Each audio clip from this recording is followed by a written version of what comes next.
And that's when I told him that mayonnaise was a viable lubricant. Wait, what? And on that note, good evening, ladies and gentlemen, boys and girls, and children of all ages. Welcome to the CHAOS120 live stream for 3/23/2018. Well, this has been a very, very, very interesting week. Holy shit, that's my computer, and it scared the hell out of me. I thought there was somebody out the window. No, you have no idea. The window was open, and I had the headphones the way they were positioned on my head. It sounded like it was coming out of the window. Holy shit, I just jumped out of my own skin. I've done that. That's why I'm laughing. No, I rebooted the computer. Normally I have it set on Google where just when it comes up automatically in the window, it has it on mute. So I just took it for granted. Whoa, right. Wait. I will not stand for this. The blue guy? Nigga, if you don't correct yourself, I swear to God, I will come and I will find you. I have connections. Oh, that's great. Somebody called you the blue guy? Yeah, writer. The blue guy. All right, awesome. I guess we know a new meme now. Can't be any worse than C0ULTEP.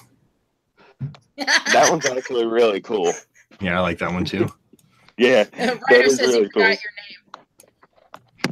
name. I see you. Well, actually, what's that? That's actually a really good opportunity for me to tell Ryder his name. This Ryder right here, since I'm going to do our introductions, this is Purposeful Discussion.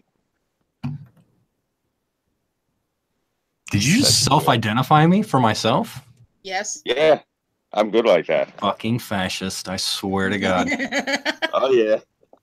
But I got the special ruby slipper boot heels, where I kick you a couple of times in the head, you wake up in Oz.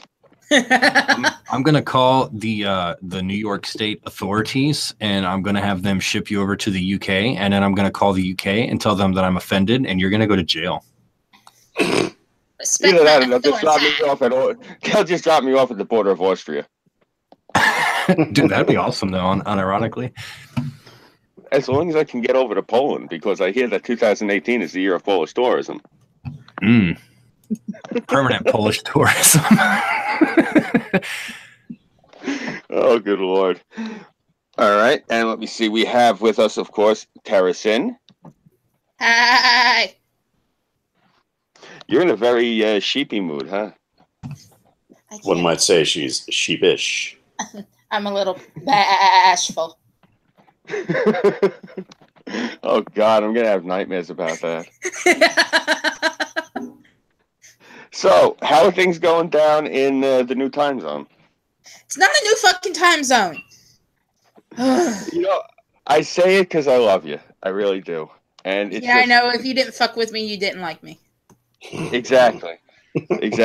I screw with everybody I care about. That's just not how I am. Much going on. So the guy that's supposed to pay me for driving Katrina around everywhere, he's agreed to pay for my flight to more. Oh, very cool. Yes. Very cool. And I found my flights. Oh, awesome.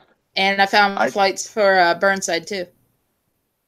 Cool. I'm probably going to go Amtrak myself. I don't feel like going through LaGuardia and having somebody stick their hand up my ass. Well, unfortunately, we have a train that goes from like Putnam. It's called Palatka. The train goes from Palatka to Miami and back.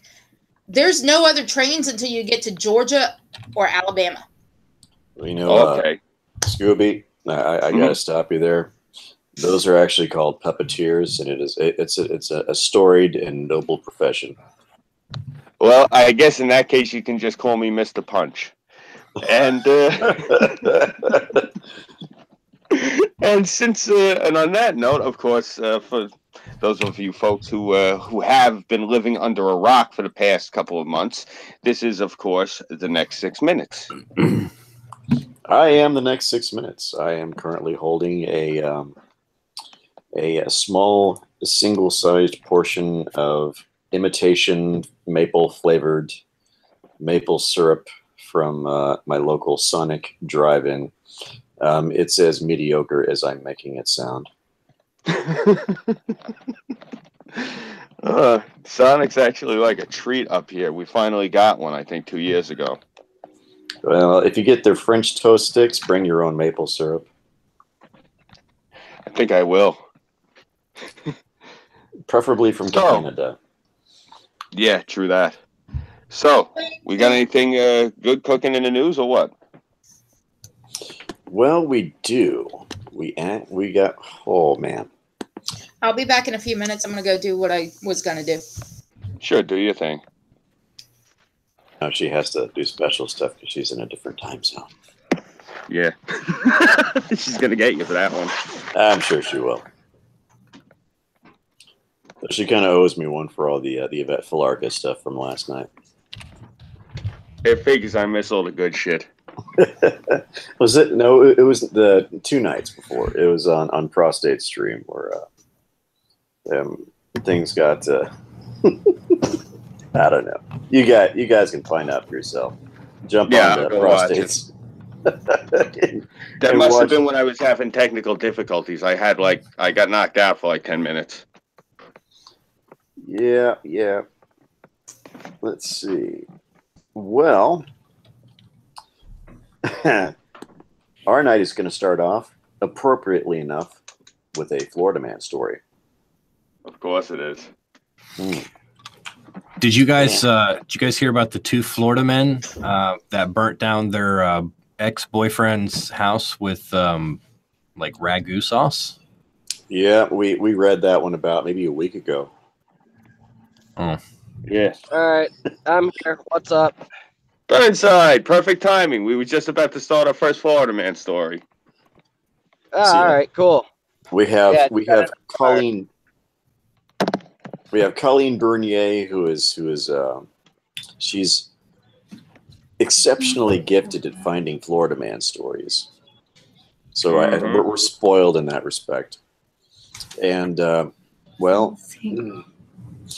video voyeur suspect arrested in Pinellas County. Voyeurism. Woman, come over here. Pinellas Park. Pinellas Park police detectives arrested 49-year-old John Gibbs after they were able to identify 14 different victims in a video voyeurism investigation. He's a repeat offender. The investigation began March 2nd when officers were called to an office building at 12360 66th Street North in Pinellas Park to investigate a suspicious incident in one of the women's restrooms inside the building. Get out of here. Let's see. Officers said they found 2 separate video recording devices above the ceiling tiles inside 2 different women's restrooms. There's more than one restroom in this building. Okay. So what kind of building is this? The 2 women's restrooms. Let's see. Maybe it is down in Florida. Maybe they have one for the regular women and one for the really the plus size women. Like with shock absorbers. Oh yeah. Ones with their own gravitational pull. Detectives were able to identify Gibbs from images captured on the recording device. The kind that whenever they back up, you hear the deet, deet, deet, deet, deet sound. Anyhow, the officers say he was a maintenance worker for the office building. Okay, it was an office building, so that would justify the necessity for more than one women's restroom. Investigators say 14 different victims had been identified. However, several more victims remain unidentified. Detectives have notified the office building management of their findings. The building's management has since notified 60 different small businesses inside the building. Pinellas Park police are asking anyone who either works, visited, or been a customer in any of the offices, any of the businesses inside the office building who thinks they may have been a victim to contact them at 727-369-7864. Detectives believe Gibbs has been recording videos since the beginning of February 2018. Wow. You see, Busy boy. I cannot go to fucking Florida. Is just some asshole's going to be recording you taking a dump. Yeah. That's just fucked up. Yeah. I've already heard bad stories about weirdos in the fucking woods that literally hide in the outhouses, like in the turd dispensary of the outhouse, because they like to see women's cooches and shit. I don't need to go to Florida and have some bastard doing the same thing with a fucking camcorder or some shit. Yeah, this guy, you know, I shouldn't have biker security with a fucking porta potty. This guy looks like.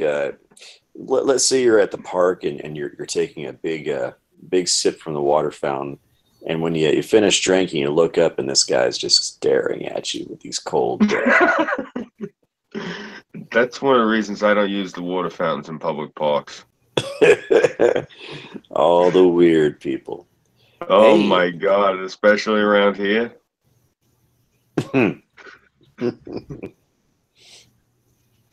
Well, unfortunately, this guy lives in Florida, or else he'd be on Burnside's stat list.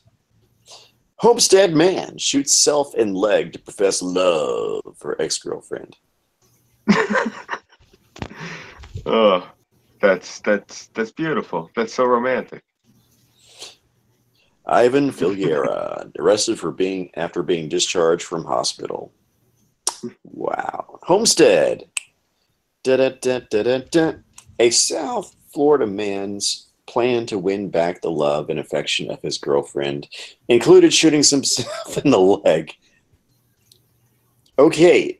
This probably doesn't say much about his ex-girlfriend that should be so into him mutilating himself.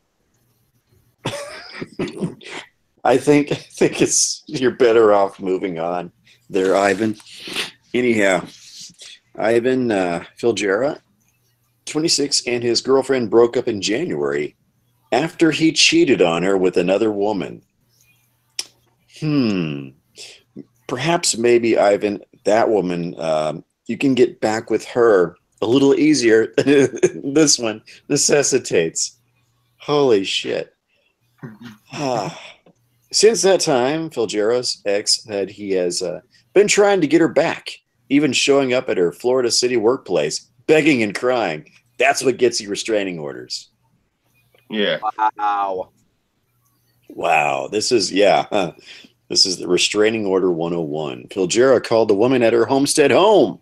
Restraining order on March 11th, saying he was going to shoot himself in the thigh to prove he loves her. Well, a better way to prove that you love her would be not to creep on her like that. Yeah. That's how you get restraining orders. But apparently a restraining order was not sufficient enough motivation. Maybe buying a teddy bear or something instead of trying to shoot himself. Just saying. Adding he knew he could hit an artery and that he may bleed out. Yes, there's a femoral artery that you, if you know where it is and you shot it, you could possibly kill yourself. Son of a bitch. After his comment, the ex said she heard a gunshot and Figuera screaming that he needed a paramedic. Need a paramedic for a love connection. Anyhow, when officers arrived at the scene, they found Figuera with a gunshot wound to his left thigh, sitting in the passenger seat of a silver Lexus, driven by an unknown person. Wow. Due to the severity of his injuries, Figuera was airlifted to Jackson South Hospital in critical condition. Following surgery, he was kept in the hospital under a Baker Act, whatever the Baker Act is. I assume it doesn't involve bread. And medically treated.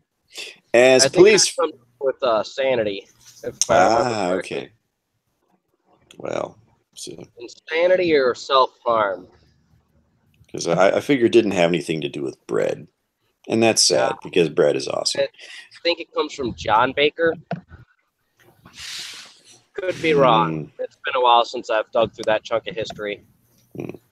Okay. Well, he was arrested and charged with the possession of a weapon by a convicted felon immediately after being discharged Wednesday. Wow, this guy he is a wellspring of great ideas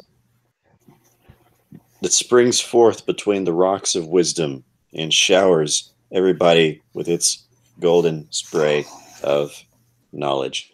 Anyhow, yeah. So, well, I gotta hand it to this guy. He put on a clinic of exactly what to do to earn yourself a restraining order. He put on a clinic of what exactly you need to do in order to put yourself back in prison for violating the conditions of your, I assume, parole.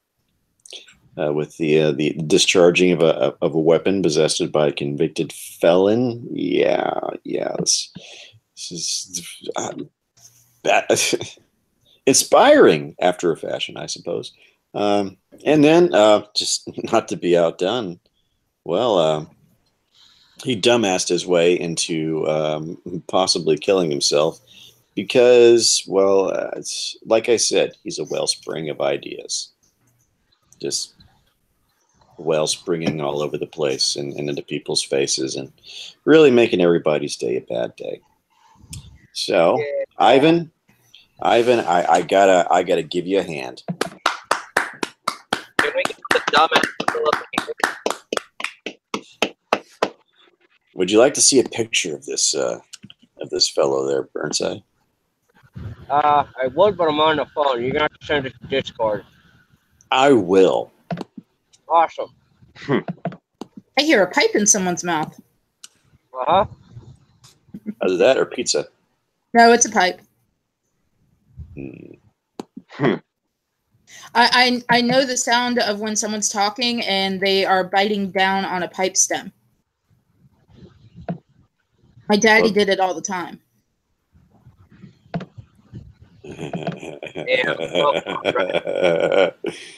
Colleen. Fist bump. Okay. This seems to be tailor-made for Burnside. Let's see. Florida man shouted Allahu Akbar during violent rampage that left daughter and child's mother dead. Wow. Yeah. A Florida man was shouting Allahu Akbar, and I think there is a star collapsing somewhere in the galaxy because this is like one of those cosmic events where you have Florida man and Islamic man. This is like a convergence. I don't know, a galactic event where the two mighty forces of what the fuck combine to like a of some kind or another. That's my theory. Well, I mean, terrorism plus Florida man terrorist. Wow. Yeah. It's like a vampire sheep. Anyhow, a Florida man was heard shouting Allahu Akbar while going on a violent rampage that left his 11-year-old daughter and the mother of his children dead and his 9-year-old son seriously wounded, police say Tuesday.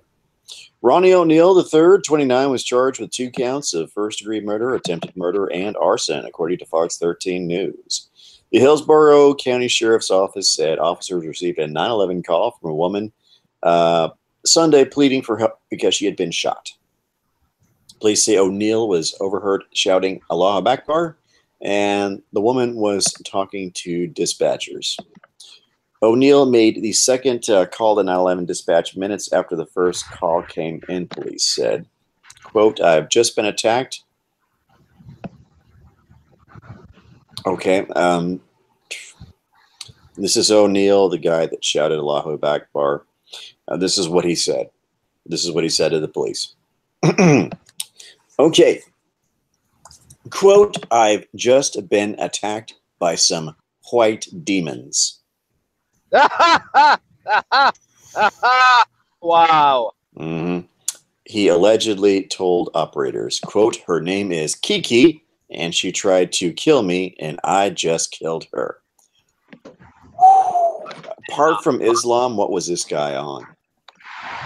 Yeah. Neighbors told Hillsborough County detectives they saw or heard, they either saw or heard O'Neill murder Kenyatta Barron, 33, the mother of their children, according to Fox 13 News. Two neighbors told the station they heard the gunshot. Quote, "All of a sudden, I heard a loud bang, and I mean, it was so loud it scared me," Carol Pietranello said, who lives in the house behind Barron's. David Huber, who lives next to Barron, told the station it sounded like a crash. When deputies arrived at the scene, they found Barron lying in the front yard of a neighbor's house, according to WFTS TV. It should be WTFS TV, if you ask me. O'Neill walked out of the garage door toward deputies as police tried to force themselves into the house. Authorities said the deputies deployed their tasers to take down O'Neill as he was being placed into the back of a police cruiser. He was shouting, "Allahu Akbar." O'Neill's son walked out of the home suffering from burns and multiple stab wounds, police said. He was taken to a hospital and was listed in stable condition, according to the TV station. O'Neill's daughter was found dead inside the home with multiple stab wounds, police say. Officials said and the incident appeared to be domestic related. O'Neill made his first court appearance Tuesday. He was being held at the Hillsborough County Jail. Well, here's what I have to say. Here is your brain on drugs. Here's your brain on Islam. Watch your kitchen burn down. What the hell was this guy hopped on that he thought it was such a great idea to convert to terrorism and then gut his own family? That's like the shit you see in horror movies, like the B-rated. So the holy trinity of what the fuck? Mental illness, Islam, and drugs? Yep. I have no idea. It doesn't specify what this guy's particular problem happened to be, apart from his dubious choice in religion and perhaps some lifestyle choices. I don't know. That's just my speculation on this whole thing. But it's a fucked up situation that a kid is dead, a mom is dead, and some little boy is gonna have to grow up without his parents because his asshole father decided to go crazy and think demons are after him and stab everybody. Wow. Yep. He's definitely off his fucking rocker. Alexa, put living room light at maximum brightness. Okay. Very well. Let's see. All right. When I was in middle school, I'd have to say that, let's see. Oh, this is loading up weird. Okay. Let's see. Yeah, when I was in middle school, there were a lot of really tall girls. They usually ended up on either the basketball team or the volleyball team. And, well, then the fucking article just disappeared on me. What the hell? I had that happen the other night. Suck. And you're making my freaking not hard drive, but my friggin' CPU heat up. I hate this damn site. Turns my fucking laptop into a damn microwave. I could friggin' cook eggs on the back of this damn thing. Anyhow, well, here's a story about one of those tall girls. Let's see. How is it's okay. When 11-year-old Rachel Manfredini is on the basketball court, her height is a considerable asset, but at 5'7", the fifth grader is self-conscious about it during regular school hours, particularly after years of being told her shorts and dresses don't meet the dress code. That's why she stopped wearing dresses altogether, her mother says. And when she refused to do so earlier this week, her coach at West Cottonwood Junior High School benched her. The The schools in Cottonwood, California have a 40-year tradition of requiring students to dress formally on their home game days, and for girls that meant dresses or skirts, not pants, according to Manfredini's coach. Quote, I said, well, you can talk to your coach, and I'm sure you can wear a nice outfit that's not a dress. The girl's mother, Kimberly Shaw, tells Yahoo Lifestyle. She wanted her daughter to be her own advocate, and for the first few games of the year, the coach let her play anyway. Quote, if she went to school in a dress, she would spend the entire school day feeling self-conscious and uncomfortable, Shaw explains to her daughter, who still gets teased for her height. Quote, it would distract her from learning. It would bring down her self-esteem. On Monday, the team's I never wore dresses in school. What the hell? Neither did I. On Monday, the team's coach warned Manfredini that she'd have to sit out Tuesday's game if she didn't comply with the rule. So she went to school on Tuesday dressed normally, assuming she'd be benched and carrying a letter from her mother to the school principal. Quote, while I understand the notion of it being a symbol of unity for the team, I do not believe that unity can be attained by ostracizing players who do not feel comfortable wearing dresses or skirts, Shaw wrote, asking for the rule to be changed. The school's athletic director called her that morning and to say the rule would remain the same, and if she had further issues, she needed to take it up with the school superintendent. At lunch that day, two basketball coaches and Manfredini's teacher called the team into a meeting. All three of them told the entire girls' team that being on the team is a privilege, and that if you're not willing to wear a skirt or a dress to school, then you might as well quit the team, Shaw recalls. Rachel was in tears. She was the only student not in a dress, and they were targeting my child because she was standing her ground. Still, Manfredini, who dreams of joining the WNBA one day, went to her team's game and cheered them on from the sidelines. Meanwhile, her mother brought up the issue at a school board meeting that night, and the same local ABC got wind of the story. Quote, I believe the news is the only reason they changed their stance, Shaw says.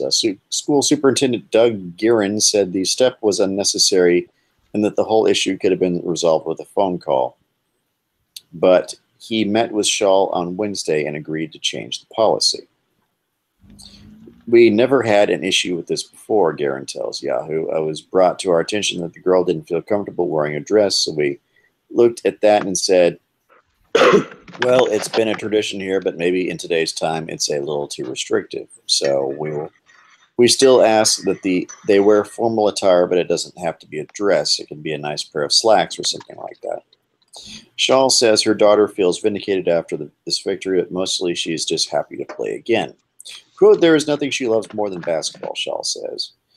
For her to sit out a game to stand up for what she believes is right is huge, because all she wants is to be out on the court. Well, it's an interesting story. I'm a bit indifferent, but you know, it's cool that being a girl that never wore a dress to school, even on 70s Day, I had leggings on underneath. That's kind of sexist. And I was trying not to think, you know, feminist and sexist and stuff like that, but it is. Requiring a girl to wear a dress to be part of outrageous. The team. No, that's stupid. If she gets good grades and she participates in class and she does everything else that requires her to be able to play on the team academically, then let her play on the fucking team. But for it to be required that she has to wear a, you know, nice dress to school once in a while, no, that's bullshit. Well, let me ask you this. When applying the same restrictive policy to boys by requiring them to wear button-down shirts and ties, and maybe if they you don't have feel comfortable wearing that, then they shouldn't have to wear it. I think I know what you mean, Six. And what I would say on this is, if the young lady were to dress formally, not so much per se a dress, anything formal, that would probably be acceptable. She wants I would to go tend to agree, yes. regular Yeah, if she wants to go there dressed like Hillary Clinton, it's her own business. I think the idea behind this policy is sort of it's formal in the sense of it's a distinction that this is you're preparing for an event that is out of the ordinary, and it's kind of sort of a special sort of thing, and you're expected to dress a little nicer than you perhaps otherwise would.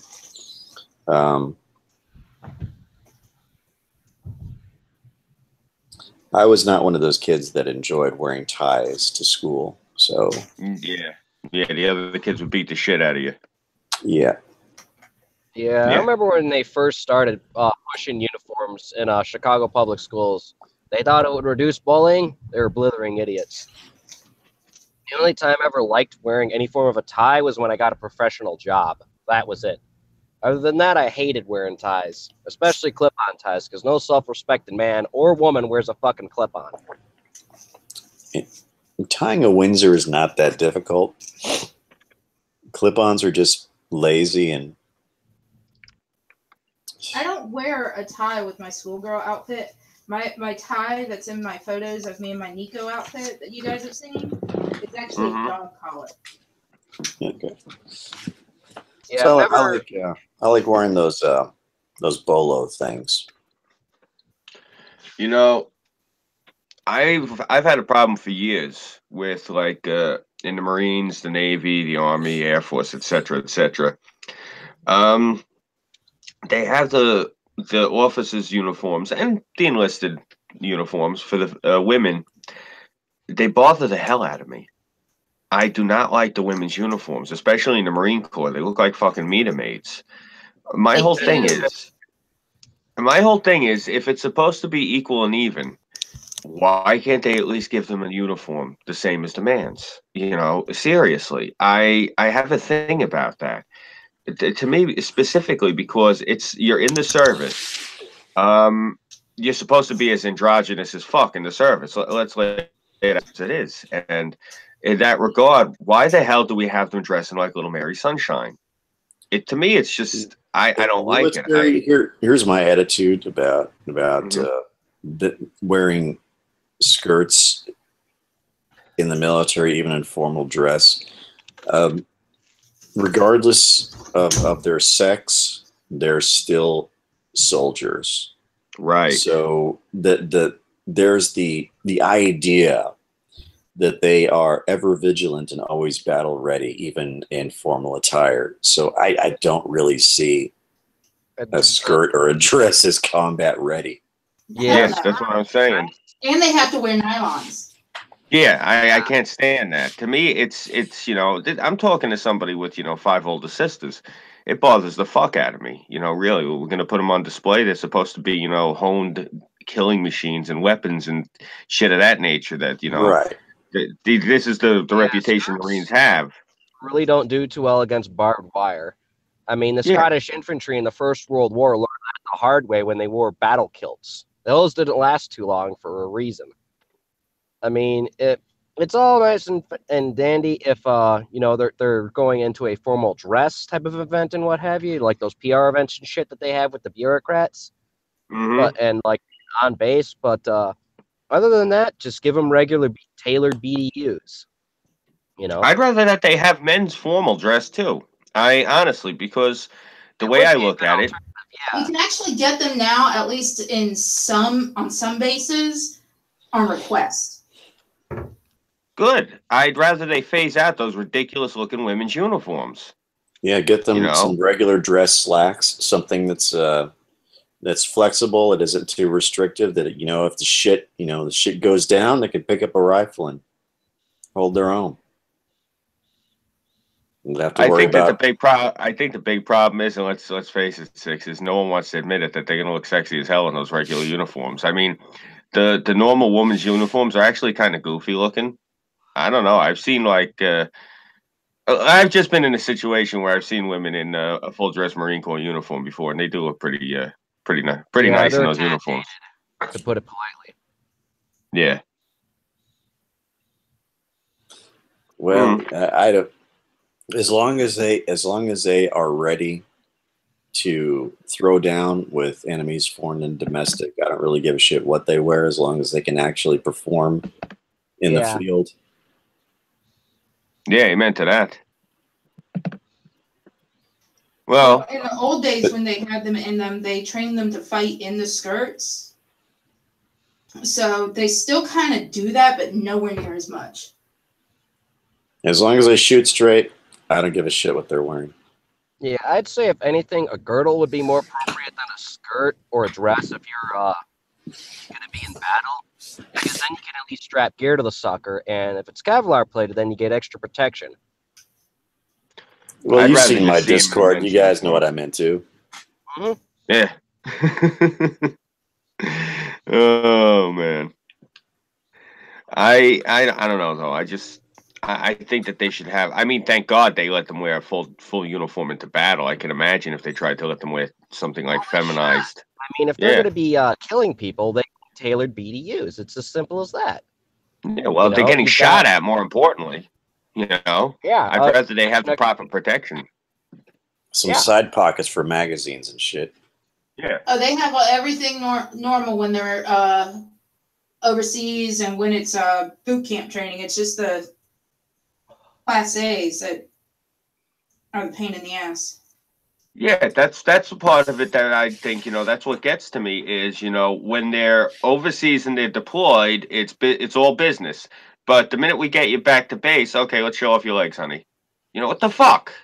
That's just to me. I don't know. I think they deserve a little bit more respect than that. That's just me. Yeah, screw that. I don't care if it's like a formal dinner, dancing affair. Hey, they better be ready to rack the slide and make the bad guys die. Damn straight. Amen. I went to Fort Stewart and Fort Sill, and I saw a lot of women in BDUs. And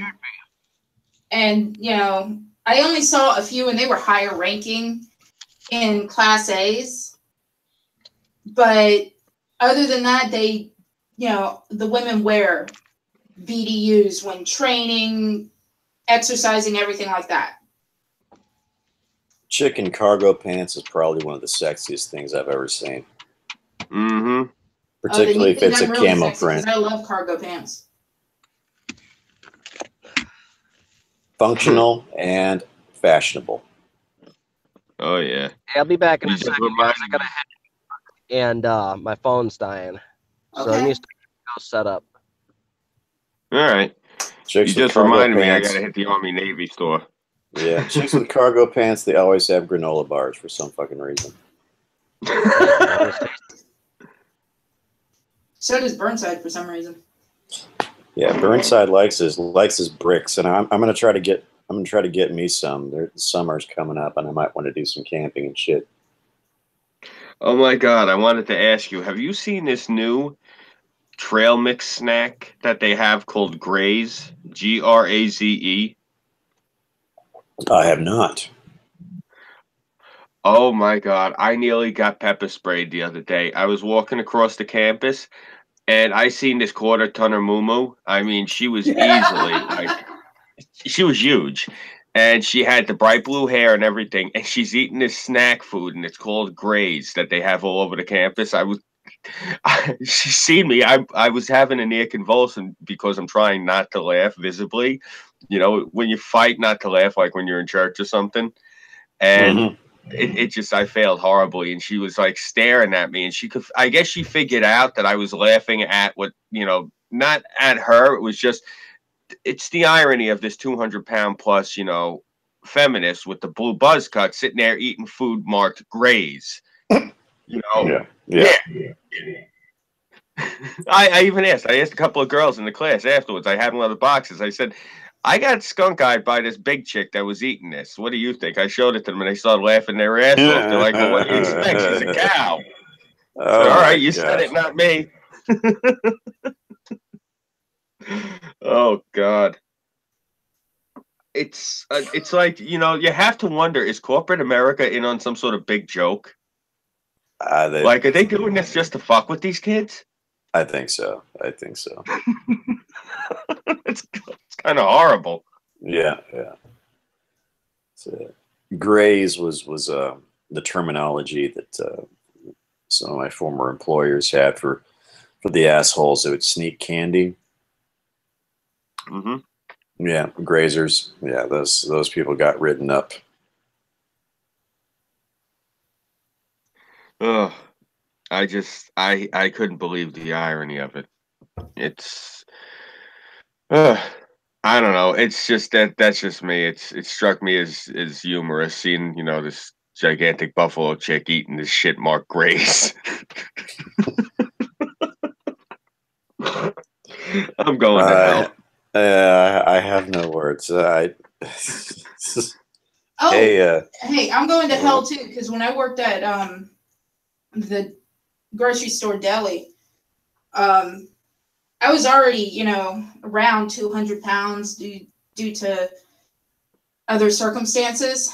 And I'm working there and I see this one woman wearing what looked like a sheet with armholes and a head hole cut through it. Like a Ku Klux Klan? Oh, Lord. And I looked at my best friend, because that's how we met, was at work. And I look at her and I go, promise me that if I ever get that big, you're going to put me on the fucking slicer. It's a little extreme, but hey, motivation is motivation. She was like, promise me if I get that big, you're going to put the bolt to my head. My wife herself is about 200 pounds right now, but she's like an H cup. So each of those things weighs about as much as a second grader. But the thing is, this girl, I say girl because I don't know her age. Tara, she was enormous. Oh, I believe she was enormous. I said 200 before. I'm thinking about it now. She was probably closer to 3, and I'm being generous. I mean, but this is the thing. You know, when you see them when they're not fat, but it's not at the same time that they. She was Bigfoot built. I'm talking like a Sasquatch, like you know that Trigglypuff girl. Yeah. Yeah, like that, like enormous. Not just heavy, but just like, oh my God, she's blocking out the sun. Yeah, she's got a large frame to begin with. Yeah, and then she's heavy on top of it. This girl looked like she was probably around the business end of 5'10". Ooh. So, yeah, just this big. That's part of the reason. Like I said, I'm not talking like she was going to come up and reprimand me and yell at me for mansplaining and shit. I mean, I thought she was going to start, you know, like in the Boondock Saints. You know, I thought she was just going to come up and start whomping on me. I'm sitting there like, fuck this. I'm going to throw my cane at her feet and run like hell. I don't care if it hurts when I get home. Wow. Yeah, Terry, your brother just asked Blob. Yeah, an American Celt. Exactly. Picture Blob in Wolverine. Like that. I had that, funny colored hair and a moo-moo. Yeah. I was referring to her as being one of the moo-moo crew bitches. She wasn't wearing a moo-moo. She was actually, get this, a fucking tube top. Oh, dear God. Yeah. That's not a tube top. That's a tunnel top. I was kind of happy when the nor'easter kicked back in because, you know, we had nice weather last week and all of a sudden, you know, they're walking around wearing that shit and I'm like, oh. Nah. I was at Walmart one time. And I was actually getting ready for my wedding, grabbing the last minute supplies and stuff like that. And I come across this girl that is wearing like one of those bandana tube tops. And as I walked right by her, I said, "You're too fat for that," and kept going. Mm-hmm. And mind you, you know, I'm not skinny either. You guys have seen pictures of me. I'm not skinny, but this girl was like, if she were a boy, she'd be a football player. Yeah, there are women who are not skinny, and then there are women who look like they put effort into being big. I mean, not just like just having a complacent attitude about things, but literally like they're training for an Olympic event. Like they're training to pull the trucks. Right. Like they're aiming to have a gravitational pull where the dust seems to kind of follow them as they walk around. Which, incidentally, the human body does have actually a very weak gravitational pull, and if you were out in the vacuum space, very small, minute particles would orbit around you. The more you know. Anyhow, speaking of knowledge, an elementary school teacher left a 4-year-old alone so she could buy marijuana, police say. That's just lovely. Davenport, Florida. Authorities say a Florida elementary school teacher left a 4-year-old child alone while she went to buy marijuana. A Polk County Sheriff's Office news release says 26-year-old Marcia Dulce, or Dulce. Probably Dulce. Dulce was arrested Saturday and charged with child neglect and marijuana possession. Deputies responded to a Davenport apartment complex Saturday morning and found a 4-year-old crying outside wearing only a t-shirt and underwear. Dulce, who teaches 4th grade at Laurel Elementary and okay, you're gonna have to help me out. Poinciana? I have no clue. Anyhow, eventually returned home and told the deputies she had left to help a friend with car troubles. And you did take the 4-year-old with you. Okay. Deputies reported finding marijuana in Dulce's home, and text messages on her phone indicated that she had gone to nearby Winter Haven hours earlier to buy the drug. Child welfare officials removed the child from Dulce's home. I sure fucking hope so. Jail records didn't list any an attorney for Dulce. Oh boy. Oh boy. Now I can get off of fucking Yahoo and hopefully this laptop will cool down, or else I need to find 2 slices of bread and some cheese to make a grilled cheese off this fucking thing. Holy shit. Why do some websites do that? Is it the little animated GIF ads? Is it just so taxing on the CPU that it makes your laptop heat up like it's like trying to attract predators?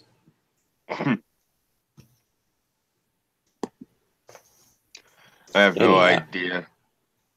Well, Yahoo's just a fucked up site to begin with. No wonder it tries to kill your laptop, tries to kill your brain with its inane stories filled with propaganda and other bullshit.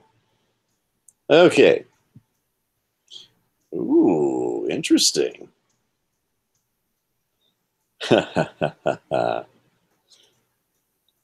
Interesting. A deputy thought he was chatting on Facebook with a prostitute. He wasn't, cops say. They chatted on Facebook, and he agreed to pay her only $75. Well, and meet at a Circle K. Something is strange afoot at the Circle K. Tuesday in the Jacksonville, according to Putnam County Sheriff's Office. When Patrick Dean arrived at the store on State Road 20, he reportedly messaged the woman, the quote, woman, to tell her he was there and, quote, waiting. But the, quote, woman on the Facebook chat was one of several undercover detectives in a sting operation. When Dean arrived, the deputies busted him on a charge of solicitation. Dean, however, was one of their own. He is a corrections officer and has worked for the sheriff's office on and off since 1990. The 56-year-old was taken to Putnam County Jail and released on a $500 bond a short time later. Quote, allegations of crime are taken seriously in Putnam County, and this is especially true when the allegation involves a deputy sheriff. Sheriff Gator Deloach said in a statement, Tara, there's a sheriff in Jacksonville named Gator. Really? That's so awesome. That's like coming to Texas and then you find a sheriff Longhorn and make something or other.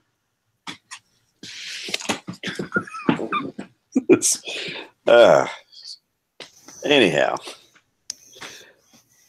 to make a difference in our community, we must earn the public trust, and Dean's incomprehensible actions do nothing but erode that trust. You don't say. As of Wednesday evening, the law enforcement veteran had been placed on administrative leave and stripped of his badge. Quote, I look forward to the speedy completion of the required internal investigation, added DeLoach. Quote, if these allegations are sustained, I look forward to ridding the Putnam County Sheriff's Office of this individual that does not deserve to wear our star. What happened now? Because I know where Putnam County is. Yeah, there was a corrections officer that was caught soliciting prostitution over Facebook. That's not uncommon out there. Yeah. Let's see. Nor is it uncommon for them to deal drugs. Yeah. Quote, he had been conversing by text message and online on Facebook with our undercover detectives, said DeLoach. I like the way he specifies detectives. He was talking to more than one of these detectives. So there's probably like a group of them in this back room chatting up this guy and just having a fucking... I would have loved to have been a fly on that wall in that room full of detectives as they were chatting with this guy, probably laughing their asses off, coffee like spraying out of their noses. It would have been fun. It would have been fun. I would have had fun on that sting operation. That would have been fun for me. Quote, I don't think this will become as a surprise to a lot of our employees. Dean has been the subject of 5, 1, 2, 3, 4, 5 internal investigations overall starting in 1992 when he was accused of improper handling of an inmate. Oh, we've heard this one before. What was it last night? The police officer that was caught sodomizing a guy that was suicidal. He went into the hospital for some reason. I can't remember what exactly that was. Tara, refresh my memory on that one. She's not there. Anyhow, let's see. But he was later cleared. Yeah, we were reading the story last night of this suspect that claimed to be suicidal was put on watch by some police outfit, and they put these 2 officers on him, and one of them was a raging pervert and molested this guy twice. Ugh. While in custody. Yeah, creepy shit. Jesus, yeah, I'll say. Oh, good Lord, all right. That's some nightmare shit. It is. Wow. Holy. Okay. Now here's an interesting Colleen, this one's a oh, shit. Okay. Well, Scoob, I hope this never happens to you because all right. Let's see. Deputies say, quote, he forgot their anniversary, so she smacked him. Wow. There are ways to handle that sort of thing. Smacking somebody because they forget something, put them in the doghouse, make them sleep on the couch. Deny them the ambrosia of physical pleasures and so on and so forth. Don't smack the guy. Come on. Anyhow, Zephyr Hills, wherever the hell that is. A 35-year-old woman was arrested Wednesday for striking her husband for, quote, forgetting their wedding anniversary, according to the Pasco County Sheriff's Office. The incident took place about 3:20 p.m. Carol Stone and her husband got into an argument at their home at 34422 Win Knob Court, the arrest report said. During the argument, deputies said Stone hit her husband multiple times on the head and face area, causing red marks and minor scratches. Well, here's an interesting statistic. It's somewhere between 40 and 45% of domestic violence victims are men. Mm-hmm. And grossly underreported, largely because it makes them look weak. Right. And Yeah, and offenders can go years and years and years without being without seeing any sort of comeuppance, and that sucks. I know it sucks for domestic violence victims that are women, but it also sucks for domestic violence victims who are men, particularly when there's a stigma attached to reporting that you're receiving some kind of abuse. It shouldn't be that way, but it is. Anyhow, Stone's husband recorded the incident on his cell phone. That was very smart. Deputies said, and later showed it to them. During an interview with deputies, they said Stone said she and her husband got into a verbal dispute because he forgot their anniversary. During the argument, deputies said Stone's husband pushed her. Let's see. During the argument, deputies said Stone's husband pushed her on the ground and then she flipped. Well, he loses a few points because that's an instigative action there. Perfectly timed. Let's see. Stone was arrested on a misdemeanor charge of domestic battery and was being held Thursday at the Pasco County Jail without bail. Yeah. A lot of times, I think it's become common policy for any kind of domestic dispute that when officers are called in for a domestic disturbance, they end up arresting both the husband and the wife. Just they didn't do that when it happened to me. This is fairly recent development that they're starting to do this. Yeah, because my ex-husband was beating me, and when I decided to fight back, he reported me, and I got arrested. Yeah, that's ridiculous. Yeah, so that's I violated ridiculous. his probation because, I wasn't going to be the only one going to jail since I wasn't the only one fighting. We're bad guys. What we do. Plus, he was violating probation, so. Yeah. Wow. Whew. That good, This guy, I'm not sure whether to be disgusted or fairly impressed. I don't know. It's kind of that situation where you have Ron Burgundy talking to his dog and, discovering that he has eaten an entire wheel of cheese and saying something to the effect, I'm not mad. I'm actually kind of impressed. I don't know whether I should express it in that form or fashion right now or just be like, holy shit, what a dumbass. Anyhow, drunk driver busted with a blood alcohol level of 0.316. Damn. 0.316. And he wasn't dead? Let's see. Sheriff's deputies in Hernando County, Florida, responded to it. Hernando. I'm from Texas. We pronounce it Hernando. I know. But whatever. Hernando. Potato. Responded to a call the other night about the gold Toyota Scion that was driving recklessly near an apartment complex. Witnesses saw the driver crashing into mailboxes and other vehicles before parking his car.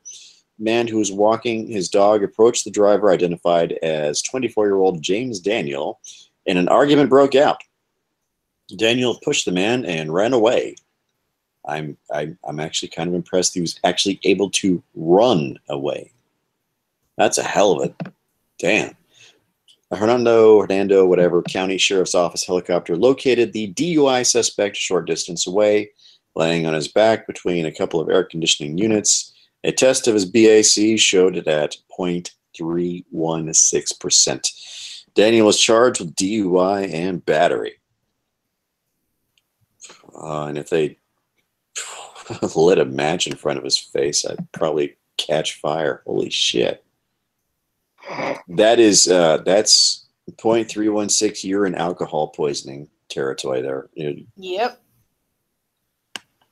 I've seen a few alcohol poisonings in my day, and it's not pretty. Yeah. That's when I was a kid. It's not pleasant. It is not. Whew. Wow. Well, I'm glad the guy's not dead. I hope that he serves the time that he needs to, and is pays his debt to society. I really hope that he didn't kill anybody when he was out doing that shit. Seriously, I say this over and over again. If you have any expectation that you're going to be drinking anything with more potency than say pouring sugar in your coffee, then call an Uber, call a Lyft, call a taxi, call a friend. Just don't fucking drive. Or move in next door to the bar you frequent. Save people the trouble of having to deal with your stupid ass out on the highway. Ah, son of a bitch. Okay. Interesting. A Tallahassee theater star accused of stealing nearly 77 grand from rental company. I guess he wasn't that much of a star if he has to steal 77 grand from a rental company. Baby bro, this is your territory. I love fucking with him because he was born there. Tallahassee. A Tallahassee man who starred in a local theater played a lead role in an investment scheme, according to Leon County Sheriff's Office. Hunter Flora was arrested Tuesday on grand theft, fraud, forgery, and other charges in connection with stealing nearly 77 grand in rent money paid to his employer. Investigators have accused the 22-year-old, who is set to star in the theater Tallahassee's upcoming performance of Singing in the Rain, of stealing the money from the Lauer Real Estate Group. Casey and Brittany Lauer, co-owners of the property management business, first became aware of the stolen money in October. Renters would bring checks or money orders to Flora, who was the receptionist, according to the LCSO. Well, I guess that was his day job. Flora would then log the payments and issue a receipt and deposit the payment into the company's escrow account, which normally had a balance of about $100,000. In October, an accountant told Casey Lauer the escrow account only had $4,000. There seems to be a bit of a discrepancy. The Lauers checked their financial database, but it said there was a balance of about $100,000. Flora was accepting the money orders and entering them into the computer, but not depositing them into the escrow account. Ooh, you naughty boy. According to the LCSO, he altered the pay to line so he could cash the money orders. He also directed some clients to pay in cash, which is against company policy. When confronted in the presence of other employees and his parents, Flora admitted to stealing the money. He said he stole so much money he was unable to keep track of how much he had stolen. Jesus. He said he planned to make things right and would pay back the money by getting a job because he already spent it. Holy shit. Flora kept 14 cash transactions and more than 170 money orders. Bail is set at $25,000 and he bonded out on Wednesday. Theater Tallahassee says Flora has been replaced for the production that begins on April 6th. He recently starred in the Quincy Music Theater's production of How to Succeed in Business Without Really Trying. Well, I think he took that as an instruction booklet. I don't know. He starred in Beauty and the Beast and 9 to 5, the musical. 9 to 5. Oh, anyway. It was a decent movie. Yes, it was. I liked it. Dolly Parton, Hanoi Jane, and who was the other chick? Lily Tomlin. Lily Tomlin, and they had Dabney Coleman was the boss. Yep. And then he later had his own show called Dexter's Class. Drexel's Class. Drexel's Class, yeah. And he was also in. He was the. He played. I believe he played the father as well as the fantasy superhero figure in the movie Cloak and Dagger, which was shot in my current hometown of San Antonio, Texas. A little bit of movie trivia there. Okay. Very cool. Holy shit. I read a bunch of stories and I didn't even get to the NHL news. Sorry about that. I thought you did it when I didn't have the headphones on. No, I totally forgot. My bad. Bad 6. I'll spank you later. Not before Yvette Filarka does. I already have permission from her. Well, I guess you got it by any means necessary. Okay, well, my Stars just lost another game, so I'm assuming no playoffs for them. Of course, a lot of their key team membership have caught the injury bug of late. So, what do we got? Yeah. The Stars managed to lose again. This time to the Boston Bruins. They were ahead 1-0 the last time I looked at the scores, but apparently those pesky Bruins and their sticks putting pucks behind. I should point out that their starting goalie has been injured the last few games and is expected to be injured for the next maybe week and a half. Yeah, this during the last games of the season, the ones that were the Stars would otherwise pick up critical points before the beginning of the playoffs that they're probably not going to get. I might as well get ready for the free agent draft and the rookie stuff in June and July, because it's not looking like I'm going to be paying much attention to hockey roughly 2.5 weeks from now. But, that shit happens. Don't worry. I mean, if anything, as soon as football season kicks off into its second run, we can always gather up the protest boards once people start taking these. Just go, all right, fuckers want to start protesting? All right, we're going to put a dumpster in the middle of the fucking field. Half you dumbasses over there, half you other dumbasses over there. Whoever can fit the other team into thus said dumpster and push it to the end goal wins. Well, I kind of stopped paying attention to football after like week 2, and that's one of the reasons why I didn't ask to be part of the Blood Wing, Minding Freedom, and J Kid Blood on the Gridiron, Pigskins, and whatever the hell. Yeah, can't say I blame you. So I would not have been able to been much of a contributor. So I was paying more attention to college ball at that point. Yeah. Let's see. Well, looks like the Buffalo Sabres also managed to find a way to lose again. The Montreal Canadiens 3-0. New Jersey Devils took out the Pittsburgh Penguins in overtime 4-3. St. Louis Blues took down the Vancouver Canucks 4-1. Irving will be very happy that his Winnipeg Jets defeated the Anaheim Ducks in overtime, a final of 3-2. And, of course, that was my lamenting, of course, about the condition of my Dallas Stars. And also the NHL break brought to you by the Next 6 Minutes. Nice. Very cool.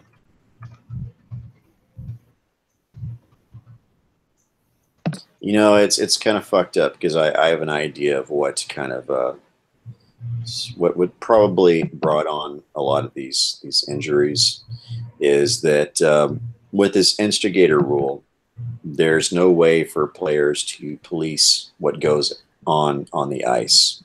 So assholes will take liberties that they would, in the past, thought twice, 3 times, maybe even 4 times before they went out and did on the ice, because there was enforcers that would beat the shit out of you. You know, if you're out there spearing, spearing and cross-checking and all that other horse shit that players get away with now. Yeah, it's fucked up, and that's how They took out the enforcers. They pretty much they essentially. Oh my god! Last I knew, that's the only reason why people watched hockey was to watch the enforcers beat the shit out of people. Right here, it's part of this crusade by Gary Bettman and the powers that be to create this quote unquote family friendly horseshit philosophy. Hockey and football are not supposed to be family friendly. They are supposed to be brutal and bloody. Yep. They're supposed to be gladiator sports. That's the whole concept of it. I wouldn't exactly say bloody and brutal. I would say competitive. No. But vigorously so.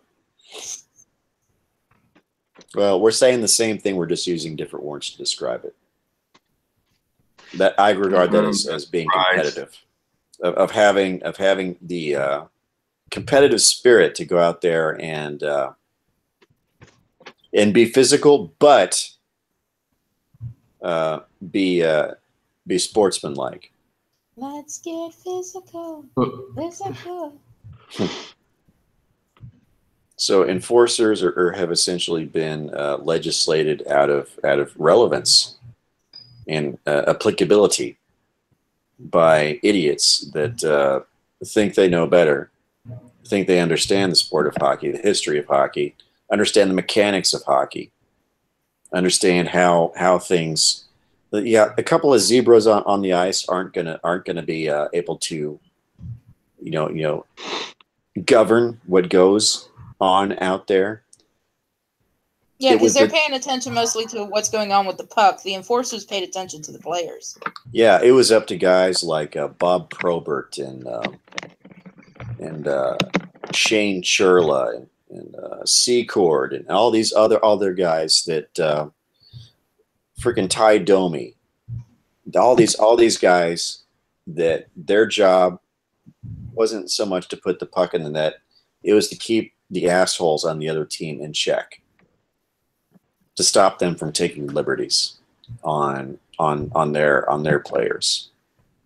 The people understood that there was a code out there on the ice, that you're only allowed to get away with so much so much physicality. If you took things too far, then you get your ass whooped. You're going to get your ass whooped, and that's hey, it's just part of this nerfing, of everything. We have to, be all kind and polite and all this stupid crap. You know where that crap winds up leading? Boring sports, more idiotic injuries because their rules constantly backfire because these morons think that they can plan their way out of anything when they couldn't plan themselves out of a paper bag that's wet. Right. They don't understand the mechanics of hockey. They don't understand. They just don't.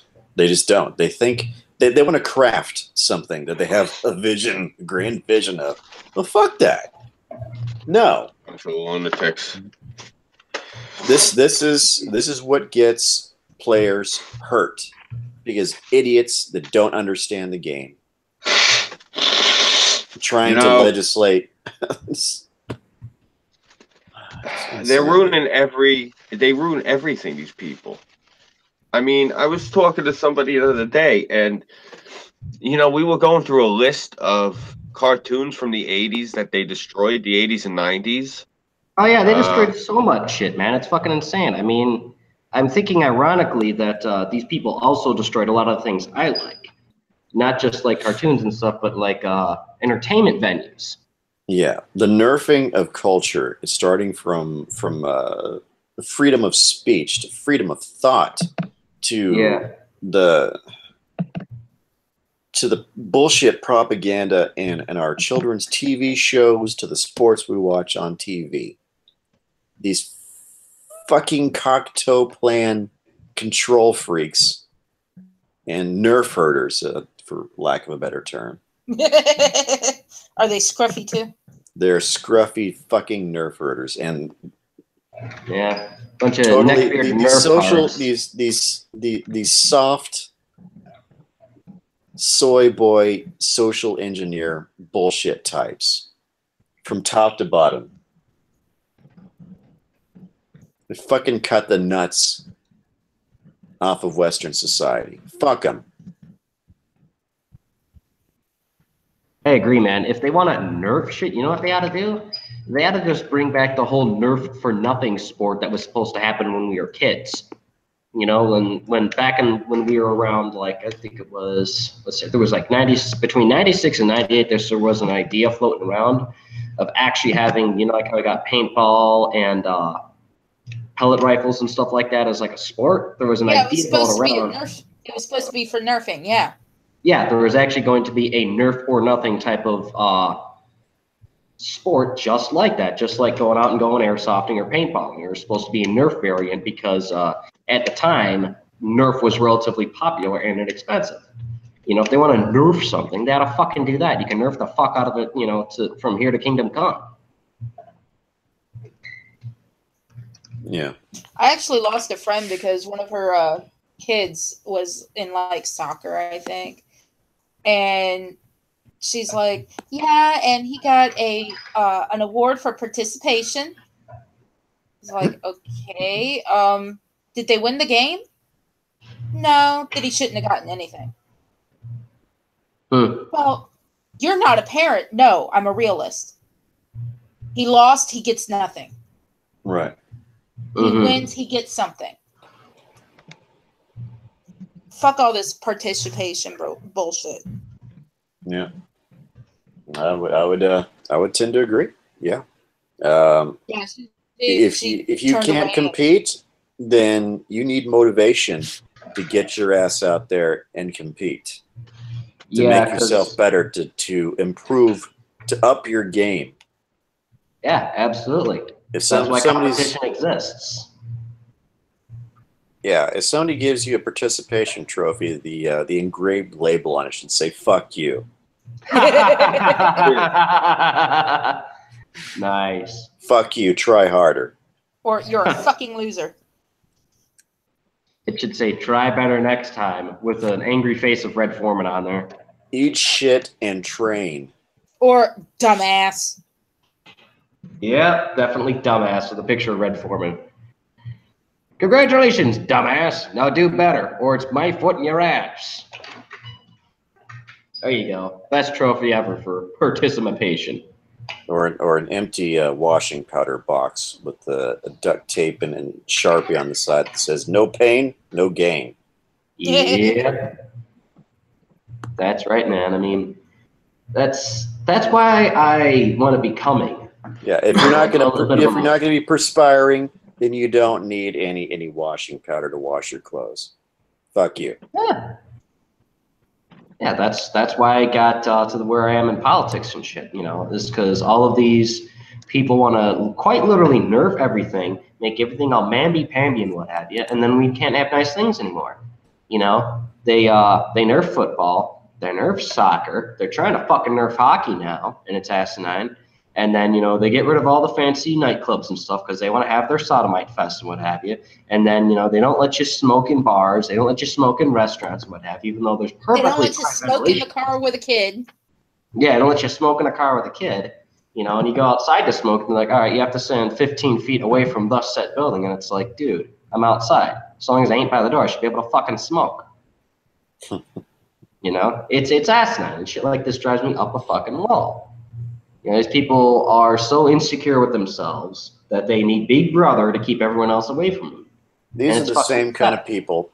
They unfortunately, they go around in life with this very deeply misguided notion that life is fair, that nature is under man's control, and that safety is a human right. Yeah, safety is a human right. Safety is a human right when you preserve your own safety. Yep. Those who believe that safety is a human right, we usually call them meals. Yep. Because that's what the bears and the rattlesnakes and the fucking the West Nile virus mosquitoes eat. Yep. They eat the lesser. Because this is why we have some form of Darwinian survival of the fittest. It's because as human beings, you know, it's germs, guns, and steel. We need to evolve constantly, and we need to continue to progress in a sense. It doesn't mean we have to nerf everything. That means we have to make things better. We have to constantly be improving in some way, shape, or form. That's what the idea is. You got to try and make yourself better. I know I'm not a good example because my ass is always working here or sleeping and shit. But nonetheless, it still stands. You know, in the name of those poor bastards that get left behind, you can't fucking shackle everybody else that's getting ahead. You know, when you do things like that, you wind up having tyranny, and then things wind up boiling over to a point where it starts with division, and then gradually it goes towards calamity. And if that calamity is not resolved, then you have conflict. And when conflict comes in, that winds up leading to a whole fuck ton of other problems, and then everything gets pushed further back because everyone's too busy fighting. No one's worried about the sciences or the arts or the histories or anything. They're like, oh, I don't like this guy because they're not mamby-pamby like me. I'm going to beat the crap out of them, you know? That's why we have these fucking pure anarchist assholes from Antifa going around attacking conservative kids and macing them. You know, because it's like, oh, you disagree with me? Well, fuck you, eat some mace, kid. I don't care if you're under 21. I'll fucking mace you anyways because you're a cisgendered white male. Yeah. Yeah. Hey, Burnside, let me ask you a question. Do you like Frosty the Snowman?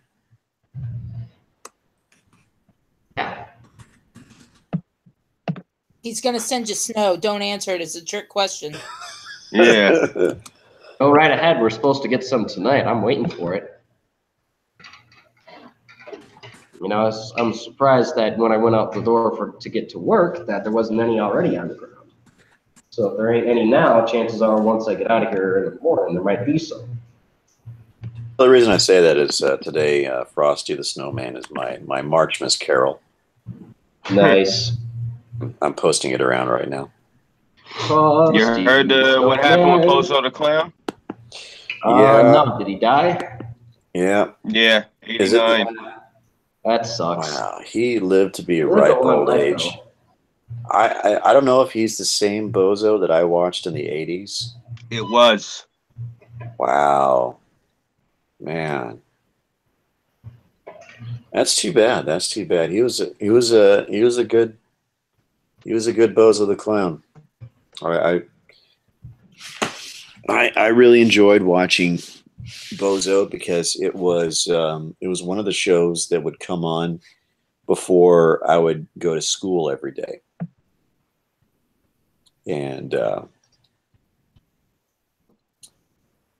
yeah, even though that ping pong ball game was kind of bullshit, for the most part, it was a fairly enjoyable show, and I always liked little cartoon interludes they had when they were doing their set rearranging shit. Mm-hmm. Mm-hmm. And I can't. Last time I seen Bozo the Clown, I think it was '94. I was down in, I think, Orlando visiting family. I've only been to Florida twice. And I remember I woke up really early and I turned on the TV. I'm like, oh, holy shit, Bozo the Clown. Yeah. It was the last time I seen Bozo. I think the last time I saw Bozo the Clown was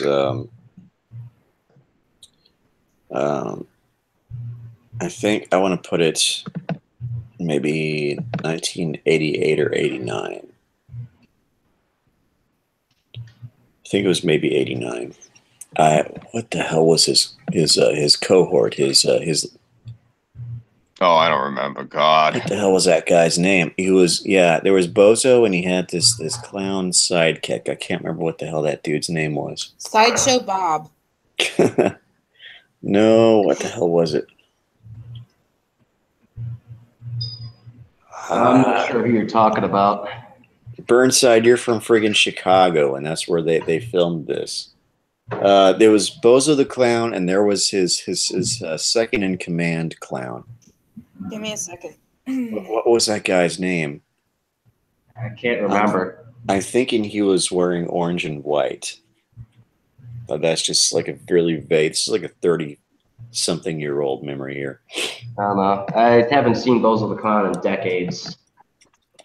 Like, I watched it briefly when I was a kid, but the thing that was more entertaining to me was Speed Racer. Go, Speed Racer. He's a demon on wheels. You know, everyone hated that movie. I enjoyed it. I have yet to see it, actually. Same here. Yeah, I was kind of blah on it. I watched the original growing up. I enjoyed it. Just you gotta admit that movie was colorful. Holy shit, was that movie colorful? From the trailers, yeah, it looked like it was like it was spectacularly very kaleidoscopic, I would say, the way that they did that. There's been 3 people to play Bozo the Clown. Yeah, Willard one Scott, of them. Nice. Yeah, Willard Scott. Bob Bell, and Joey DeOria. And which one passed away? So you're telling me Willard Scott was Bozo the Clown and the original Ronald McDonald? Nice. That's Epic pretty clown. cool to have on your resume. Yeah, that is pretty neat. Despite how much, McDonald's sucks now, but I'm sure back in the day it wasn't so evil and disgusting. Can you imagine going into a job interview? Well, I can, what experience do you have that's pertinent? Well, I was a clown. Hey, pal, unless you were Bozo, it's not going to impress me. Well, I was Bozo and Ronald McDonald. Oh, yeah. All right, you're hired. When can you start? Yep. You ever actually have it happen where this happened to me a few years ago? I went in with a resume to a local record store, and the manager started sweating and goes like this: I can't afford to hire you. One, I can't afford to pay you what you'll earn. He said you're overqualified. And I talked to one of my friends there. He said, yeah, he panicked. He said your resume blows his out of the water. He was afraid you were going to take his job. The guy that played Bozo the Clown was the one that played him from 1959 to 1970. Oh, okay. The Avruch. Avruch.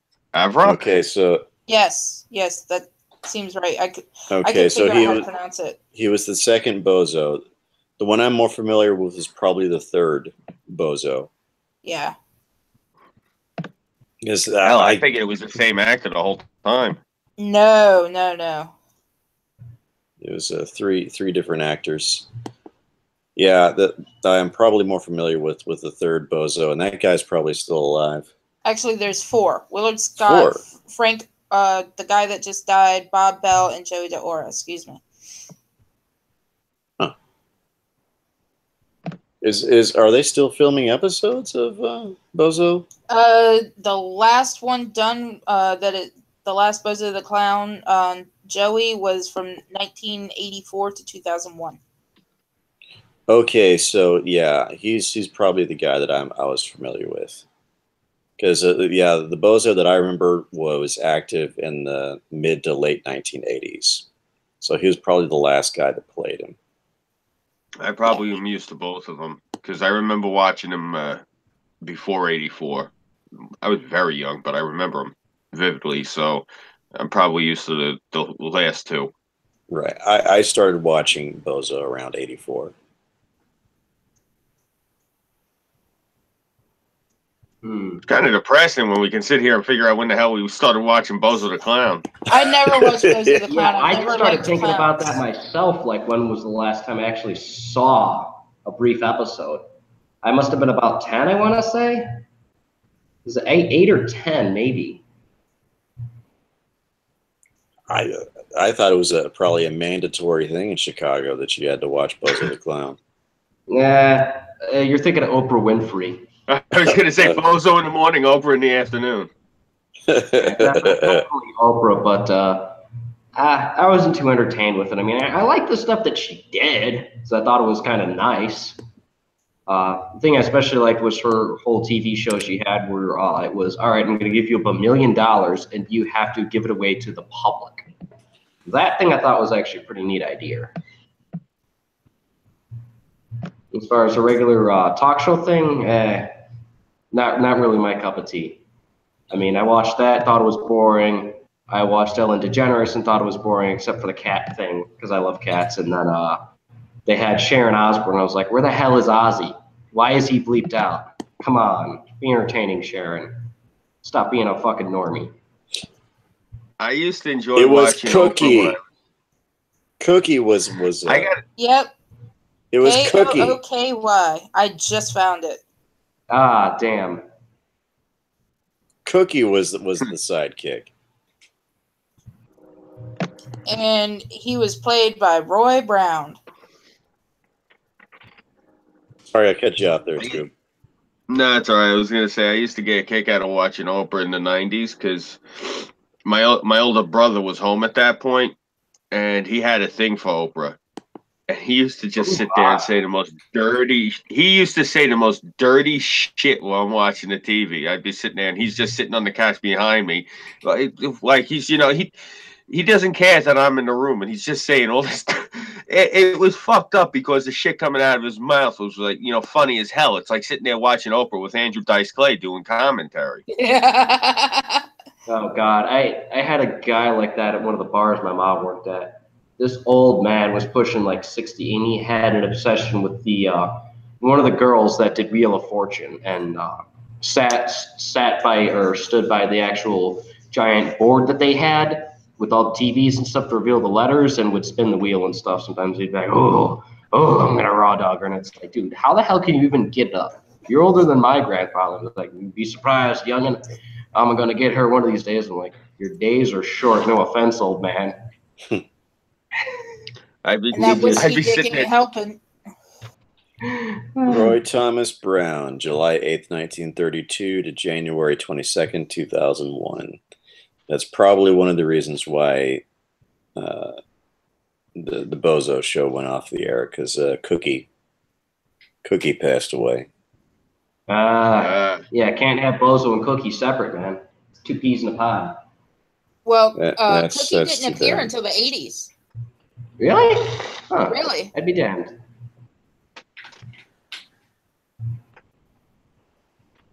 Interesting. He has a fucking big ass resume. He was a puppeteer.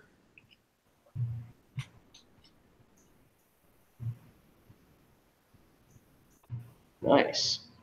Puppeteer is a rare thing to have these days. Nowadays, the only thing you get close to that is a ventriloquist. Jeff Well, Dunham. a lot of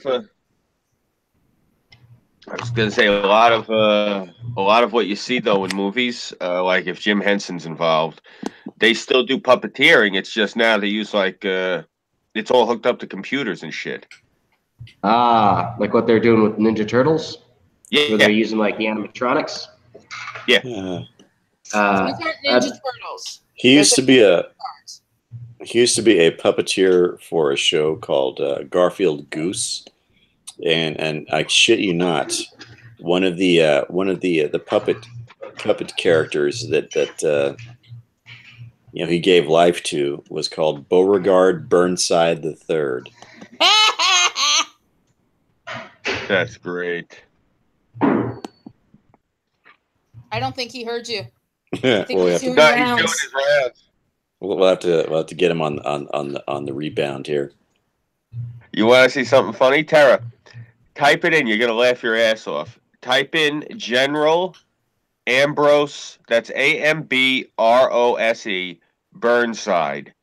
That's a Civil War general from, I believe he's actually from Chicago. He's actually, if you see this guy's picture, it's hysterical. He's where you get the term sideburns from, because he went bald in a really weird way. So his hair, he grew his hair and mustache. It looks like there's a ring of hair. He looks like Saturn. Yeah, I see him. Yeah. I thought you'd get a kick out of that. I haven't showed it to Burnside yet. Yeah, it looks like Beauregard Burnside is it's a dog. It's like it's like a McGruff kind of crime dog. Mm-hmm. So he's got sort of got these little jowl things and stuff. I imagine that somebody who was familiar with the guy that you were just talking about. Well, General Ambrose looks like a bulldog as it is. It's that hair, though. That hair does it for me. Oh, Scooby, I meant to tell you, when it came to me making your sim, I also made patches. Oh, cool. Awesome. I couldn't make the actual mixed breed, so I made him a pug. That's fine. He's half pug, so we'll go with that. So, Burnside said you can't have a Scooby without a patches, so I gave you patches. Oh, that's great. Thank you. I love my patches. Where the hell is he, anyway? I haven't seen him in a while. Must be asleep. Yeah, he probably senses the weather, and he's preemptively finding a nice warm spot to hold up.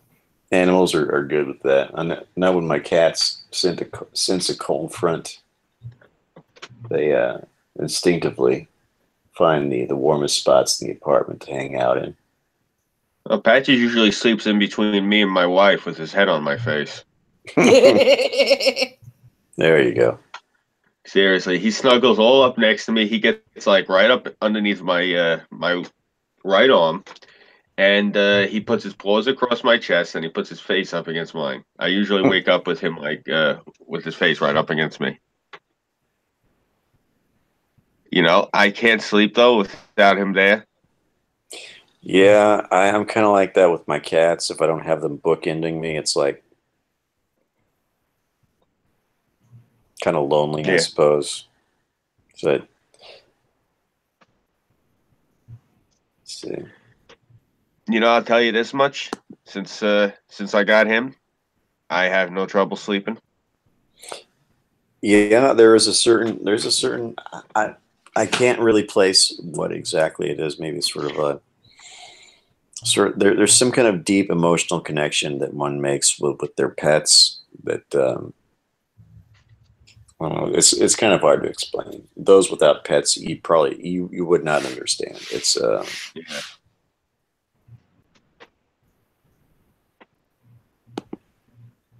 Let's see, the Garfield Goose was on WGN TV in Chicago, Illinois, from 1955 until 1976.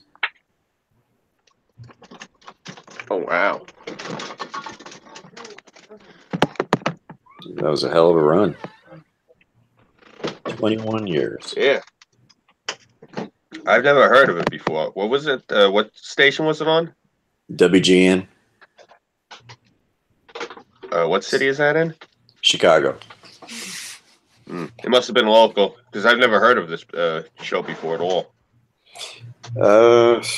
I've seen pictures of it before, but I never knew what show it was associated with. Yeah, I just assumed it was probably kind what of, it is. Yeah. If it's not like Jim Henson Garfield, I don't care.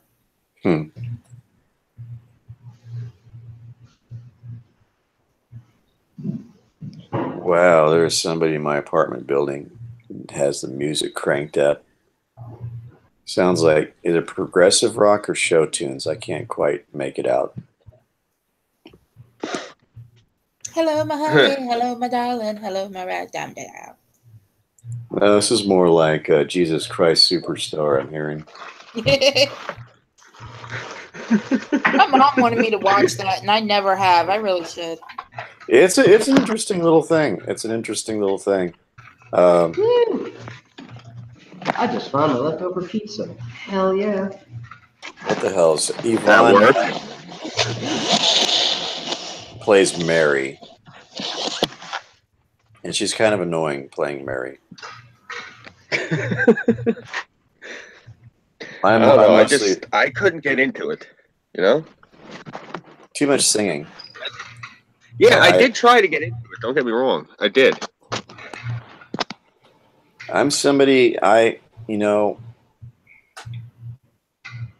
half the music that I listen to has no lyrics, and that's on purpose.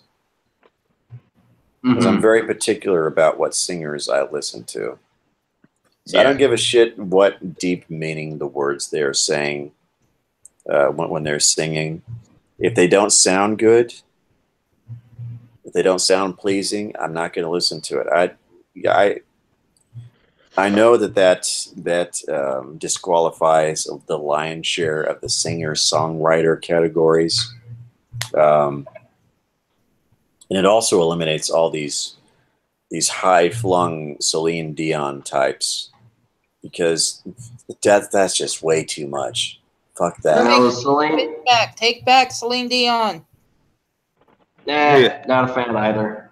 I'm not a fan of her or Ariana fat ass and the other fucking youngsters and shit. Like, this is why I prefer Combi Christ, is because what they do have a strange tone whenever they do include lyrics, or they use some type of autonomous overlay whenever they're singing, but it sounds good the way they do it.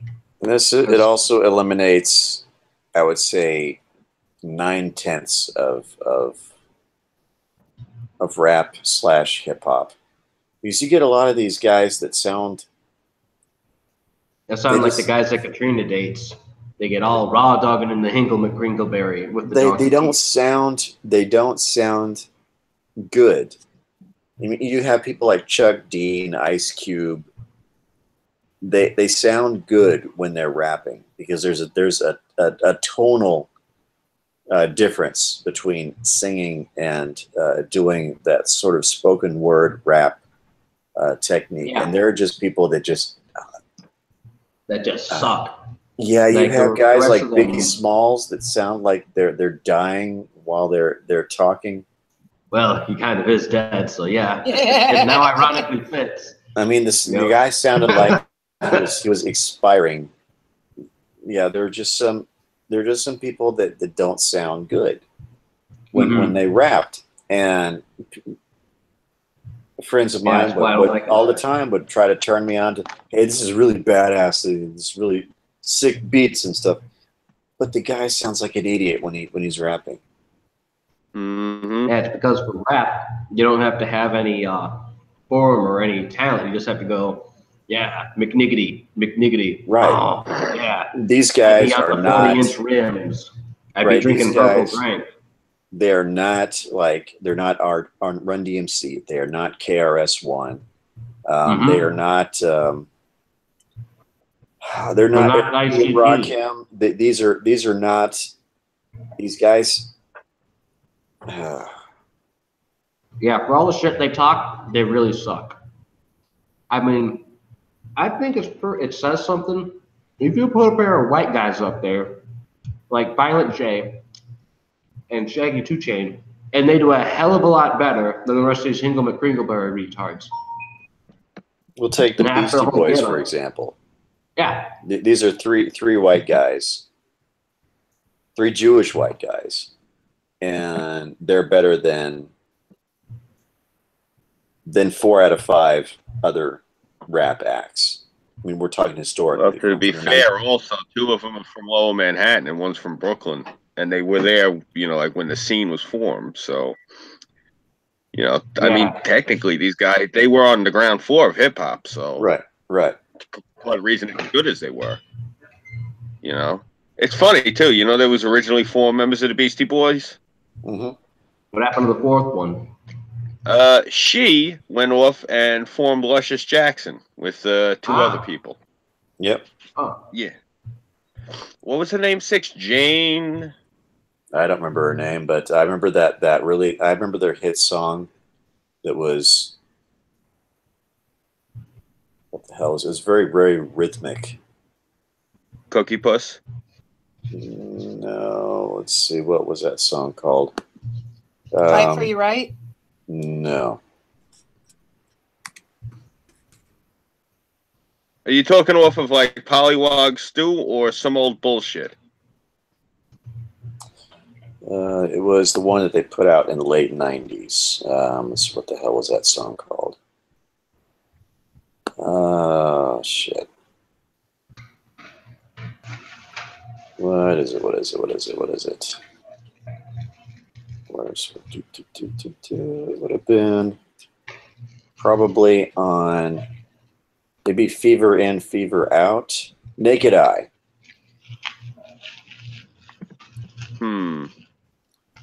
It's written by Jill Cuniff. So Jill Cuniff.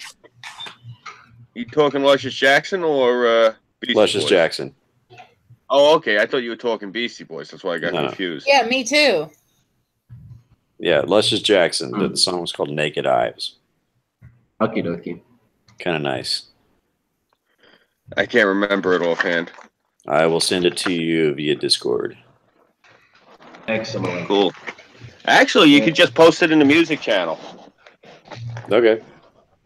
Yeah, I'm pretty picky with music because I only like a handful of things, and especially when it comes to like hip hop, rap, or anything like that. Unless it sounds decent, I don't want anything to do with it, and I'm several shades way too fucking white for that shit. You know. You're not gonna wind up posting any of like that hillbilly deathcore in my channel like Pox was doing for like a solid week, are you? Nah. I like some death metal bands, but they have to be disturbing for my taste because there's like 2 or 3 different types of death metal that I like. Which there's the black metal, so long as it's not actually satanic, because I don't want anything to do with any of that shit. Then there's the Cookie Monster death metal, because there's certain kinds of those where it's kind of drowned out. I don't really like growlers. Yeah, growlers aren't really my thing. Yeah, they're a give and take type of thing. You got to find decent ones where the thing is. If you're going to do like Cookie Monster death metal, as we call it, the whole rest of your band has to sound really good because it's a compensation for your lead singer just sounding like an angry Cookie Monster.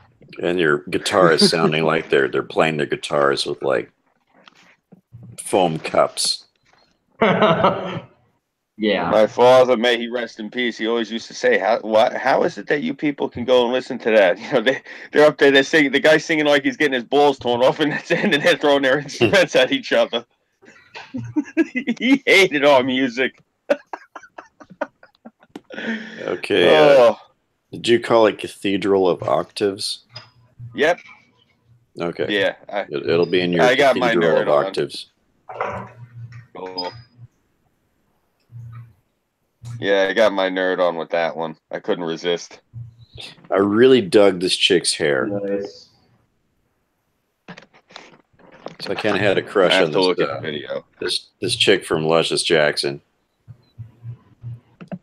I think I remember her. I dig the bob haircut for some fucking reason. Yeah, so did I. Ever since I watched Demolition Man with Sandra Bullock, I've had a thing for chicks with bob haircuts. Yeah, Demolition Man is a great movie. Really ahead of its time too. You know, she never did it for me, Sandra Bullock. Really? Yeah, just I don't know. I guess it was just something about her personality. At the time, maybe it was because when I was younger, I had a specific taste in women. I guess maybe she was a little bit too wholesome for my taste. I kind of, at that point in my life, I was really attracted to sluts. So. Oh, that explains your reaction to me. Nice. I just, you know, that's the thing. Like at that time, I'm thinking about it now. Yeah, like Cindy Crawford, I wasn't interested in, but you know, Gwen Summers, yeah.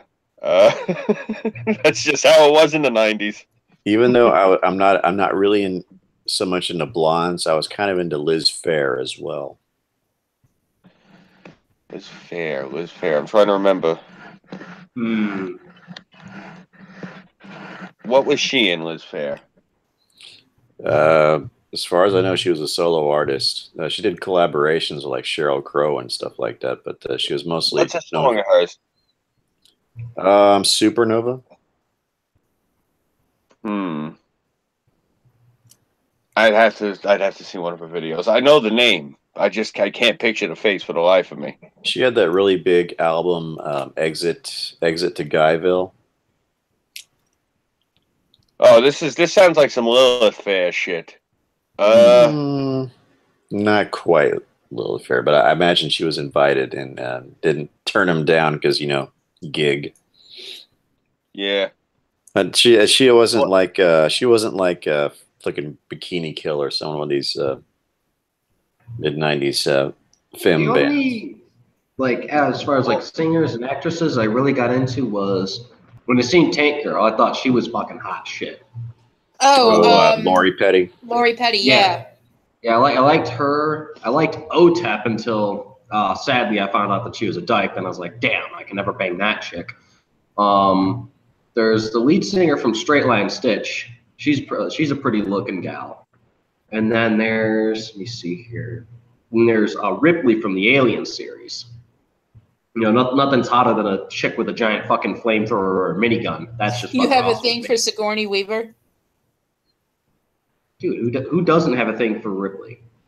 Burnside. Have you seen Galaxy Quest? Burnside, she's my height. Really? Oh, damn. Yeah, she's a... No way. Sigourney Weaver is a giant. She's as tall. 6'2". Yeah, she's about the 6'2". same height as Daryl Hannah, right? No way. I did not know she was that big. We were driving through Manhattan when I was a teenager. We were doing cabinet installations for American Greetings. And I had already known how tall she was because they showed her in an issue of one of those, like, let's say, People or Us Weekly or whatever. They showed her standing next to Danny DeVito because in the picture, because he was one of the shortest actors and she was one of the tallest.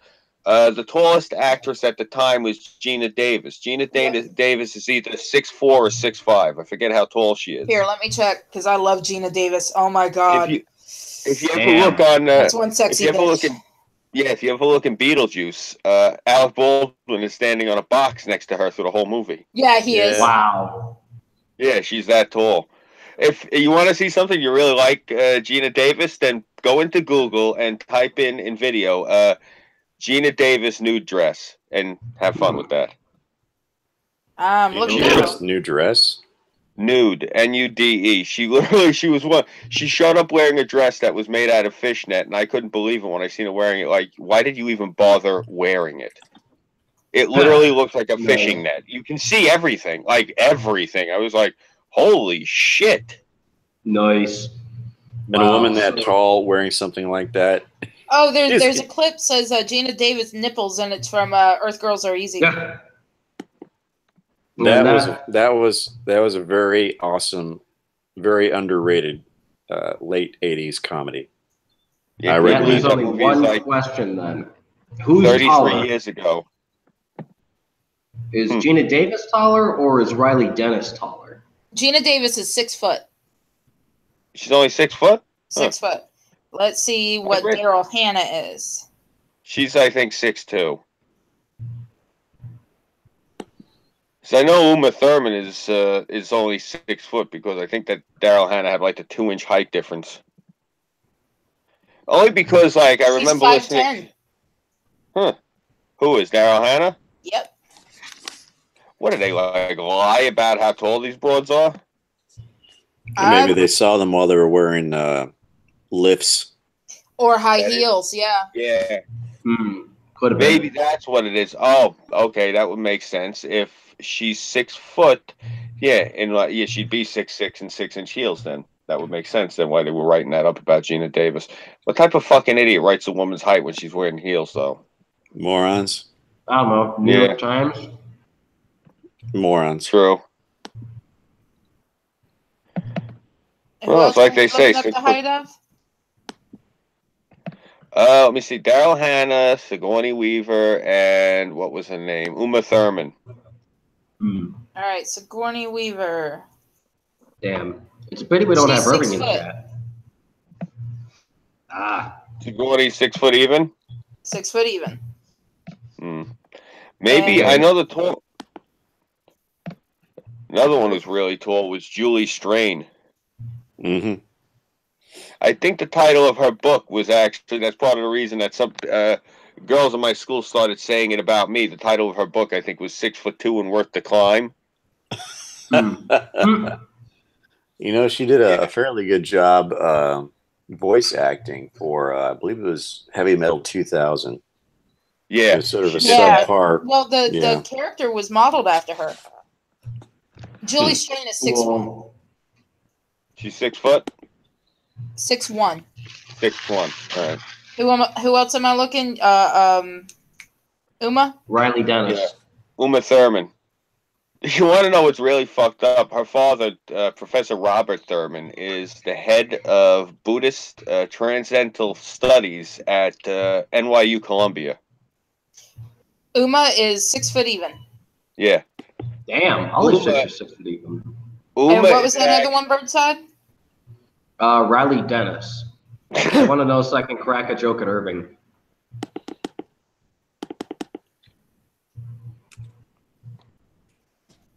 Because if Riley Dennis is taller, then I'm gonna throw the joke at, hey, you know, you take Riley, I'll take Ripley.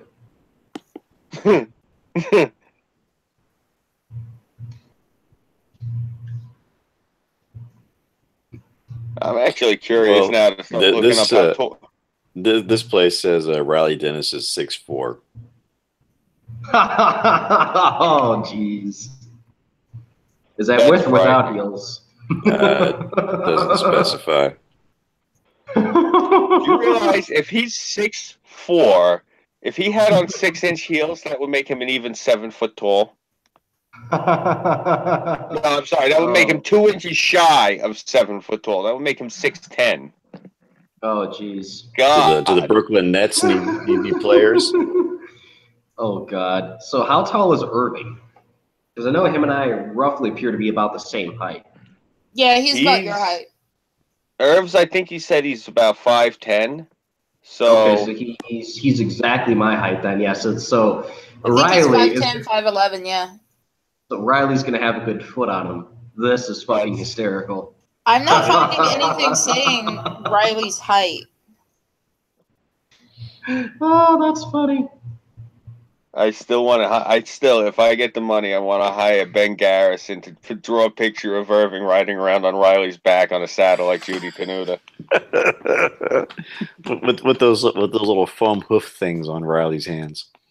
Yeah, seriously, that's if I win on like a scratch off or something, that's one of the things I'll blow the money on is hiring Ben Garrison to make that up, and those will be the T-shirts I'll sell on my Teespring store.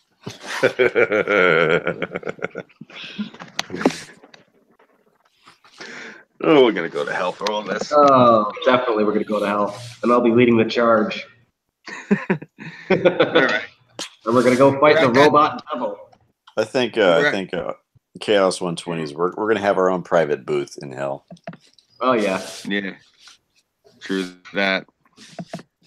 Well, anyway, we're actually at the top of the hour, folks. I was gonna say, you guys want to do your outros, and we'll kill this puppy because I'm actually a little bit beat. Sure. Okay. You going to bed right after, Scoob? Most likely. Why? What's cooking? Let's just exchange notes and then what have you. Get you up to speed on a couple of things. All right. Yeah. As soon as we get off air, I can hang out for like 5 minutes. Yeah, and you All get right, to see that'll me work. with makeup on. Oh, I've awesome. been sitting Very there cool. Here this whole time, all dolled up. Oh, well, then we'll end this stream because I definitely want to see this. All right. Okay. Let's start with you, Burnside. All right, I am the Burnside Film Project, when I'm not babysitting bureaucrats and making sure elevators aren't collapsing. You can find me on YouTube, BitChute, and Gab AI. Just look for the Burnside Film Project or look up Frank Rizzo Burnside Bums. And I'm on Twitter as Burnside_Bums, and I got a Redbubble. I'm in the process of putting more shit up there. I only got 2 designs up there right now. One should be over at Irving's place within the next couple of days, unless somebody fucks up the shipping. So enjoy. And people there go I am and buy his shit so that he can get me to Chicago sooner. I need to put my claws in him. There you go, people. You heard. On there, I'm Burnside Film because I couldn't fit the whole thing in there. Nice. And that's about it. Everyone else knows me on Discord, so yeah. Next. Ass-burn. Right. Gotta love Red for Tara? I'm Tara Sin. You can find me on IMVU, YouTube, Twitter, and now Facebook. Oh, very cool. Very I cool. had an alternate account, so I went Nice. ahead and I'm gonna swapped that over. I'm gonna have to do that myself too soon. Eventually, set something up on Facebook. Just more exposure. Why not? Yeah. No. This way I can try and get more local selling of my products. Yeah, that's the thing. I'm kind of afraid to go on Facebook because the local coverage, they might burn down my house. So yeah, I've been Just trying don't to use your avoid it. face. There's enough people around here that they just know the name Scooby and they'll hear the voice. They're like, it's that motherfucker. I know it is. I see it coming. I also have an Etsy page, Tara and Roxy Craft. Go there, buy my stuff so that I can get my Harlequin outfit and make Burnside have a heart attack, and then I can, rape him on the way to the hospital. And if you people buy enough stuff, we're going to dress Burnside up as the Joker. Yes, for more. Yes, if you guys buy enough stuff from either one of us, we will do that. Yeah, and if you guys haven't seen Burnside yet, this fucking kid looks like the Joker. Seriously. He does. He really, really does. That's why he's my Mr. B. Awesome. Very awesome. And, of course, that brings us to the next 6 minutes. Hello, everyone. I am the Next 6 Minutes. You can find me on the Next 6 Minutes channel. You must spell out the word 6. Sex truck. Anyhow, yeah. if you don't spell out the word 6, you're not going to find my channel. You almost said sex. I do that a lot. 6 minutes. The Next Sex Truck Minutes. Anyhow, you can also find me on the Next Live Streams channel. I don't have that profile going right now, but whenever I do my CHAOS120, I usually do Next Live Streams. Whenever I do Oily Midnight, I do my Next Live Streams channel. And even my tea time streams. It's only whenever I do like special occasion stuff you'll find my live streams on my primary channel.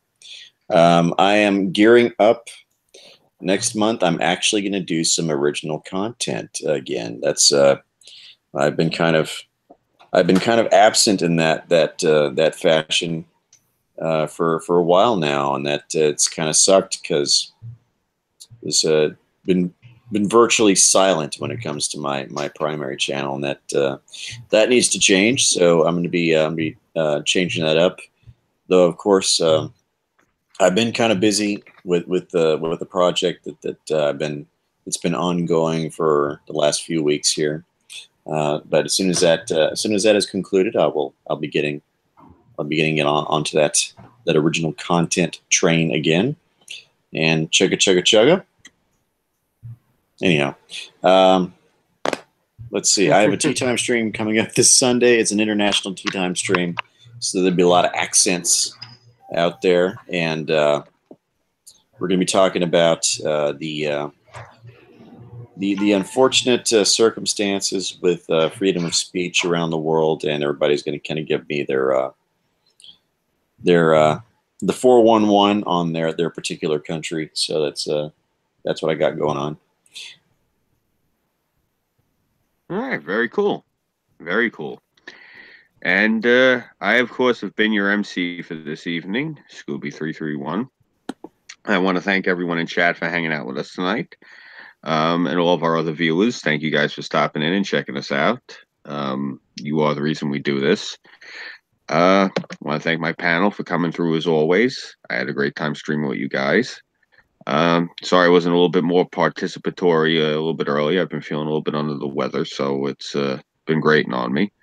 But yeah, I had a good time tonight, as I always do with you guys.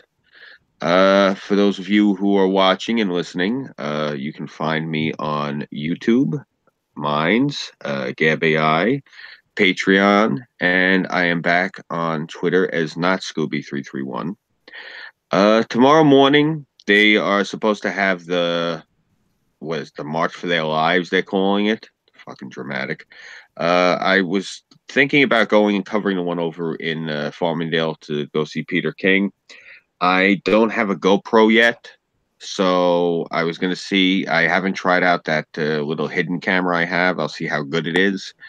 But yeah, so I'm going to try to see. I don't know if it's really like insane, like nuttiness, like, you know, if it's over dramatic, like they got people, you know, like walking around throwing red paint on people and shit, I'm probably not going to show up at this.